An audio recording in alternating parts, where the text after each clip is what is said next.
ఈ రోజు కథ దెయ్యాల్ని భయపెట్టిన బ్రాహ్మణుడు. అనగనగా ఒక ఊరిలో ఒక బ్రాహ్మణుడు ఉండేవాడు. అతను రోజు రాజుగారి సభకు వచ్చి రాజుగారిని ఆశీర్వదించి కొంతసేపు ఉండి వెళ్ళిపోయేవాడు. రాజుగారిని ఏమీ అడిగేవాడు కాదు. రాజుగారికి ఇతని చర్య ఆశ్చర్యంగా ఉండేది. ఒకరోజు బ్రాహ్మణుడు రోజులాగే రాజుగారిని ఆశీర్వదించి తిరిగి వెళ్ళిపోతూ ఉంటే అప్పుడు రాజుగారు, "ఏమయ్యా బ్రాహ్మణుడా, రోజు ఎందుకిలా చేస్తున్నావు?" అని అడిగారు. "ప్రభువుగారు దయతలిస్తే ఏదైనా చిన్న భూమి ఇస్తారని" అన్నాడు బ్రాహ్మణుడు నవ్వుతూ. "ఏం భూములయ్యా, వల్లకాటి భూములు, అందరూ భూములు ఇవ్వమనేవారే" అని విసుక్కున్నాడు రాజు. బ్రాహ్మణుడు అంతటితో ఊరుకుంటేగా, "చిత్తం, ఆ వల్లకాటి భూమైనా ఇవ్వండి" అన్నాడు. బ్రాహ్మణుడి పట్టుదల చూసేసరికి రాజుగారికి నవ్వొచ్చింది.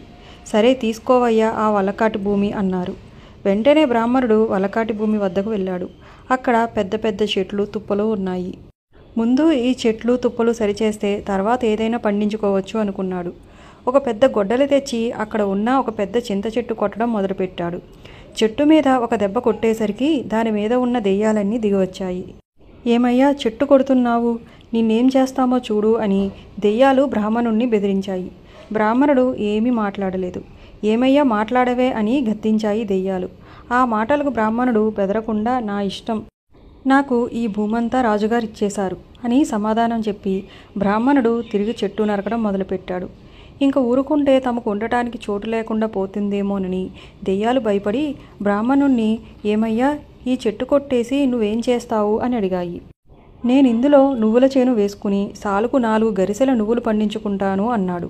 "పోనీలేవయ్యా, చెట్టు కొట్టేయకు, ఆ 4 గరిసెల నువ్వులు ఏటేటా మేమే ఇచ్చుకుంటాంలే" అన్నాయి దెయ్యాలు. సరే అని బ్రాహ్మణుడు ఇంటికెళ్ళిపోయాడు. అప్పటి నుంచి ప్రతి ఏటా శ్రమ లేకుండా 4 గరిసెల నువ్వులు కాళ్ళ ముందుకు వస్తుంటే హాయిగా పూలరంగడులాగా కాలక్షేపం చేస్తున్నాడు బ్రాహ్మణుడు. అలా కొన్ని సంవత్సరాలు పోయిన తర్వాత ఆ దెయ్యాల ఇంటికి ఒక ముసలి దెయ్యం వచ్చింది. సరిగ్గా అవి నువ్వులు ఇవ్వవలసిన రోజులు కాబట్టి దెయ్యాలన్నీ మంచి హడావిడిగా నువ్వులు పోగు చేస్తున్నాయి. ఇదంతా చూసి ముసలి దెయ్యం, "ఏంటిది?" అని దెయ్యాలని అడిగింది. అవి సంగతంతా చెప్పాయి. అప్పుడు ముసలి దెయ్యం, "ఏంటి, మీకు మతులు పోయినట్టున్నాయి? ఒక బ్రాహ్మణుడికి భయపడి ప్రతి ఏటా ఒళ్ళు పులిసేటట్టు నువ్వులు పోగు చేసి వాడికి సమర్పించడమా? ఉండండి, ఇప్పుడే వెళ్ళి ఆ బ్రాహ్మణుణ్ణి బెదరగొట్టి ఈ రోజు నుంచి నువ్వులు ఇచ్చుకోనక్కర్లేకుండా చేసి వస్తాను" అంది. ముసలిదెయ్యం మాటలు విని దెయ్యాలన్నీ సంతోషించి దాన్ని బ్రాహ్మణుడి ఇంటికి పంపాయి. మన బ్రాహ్మణుడికి పనీపాట ఏమీ లేదు కనుక ఇంట్లో కూర్చుని హాయిగా పాదులు పెట్టి కూరగాయలు పండిస్తున్నాడు. అక్కడికి రోజు ఒక గేదె వచ్చి ముందు వాకిట్లో పెట్టిన బచ్చలపాదు తినేస్తుండేది. ఆ రోజు బ్రాహ్మణుడు ఆ గేదె పని పడదామని తలుపు చాటున పెద్ద కర్ర పట్టుకుని నిలుచునున్నాడు. అంతలో అతనికి ఏదో గుమ్మం దాటుతున్న శబ్దం వినిపించింది. వెంటనే బలంగా కర్రతో ఒక కొట్టు కొట్టాడు. "అమ్మో" అంది ముసలి దెయ్యం. పాపం బ్రాహ్మణుణ్ణి బెదిరించడానికి వచ్చి అది దెబ్బతింది.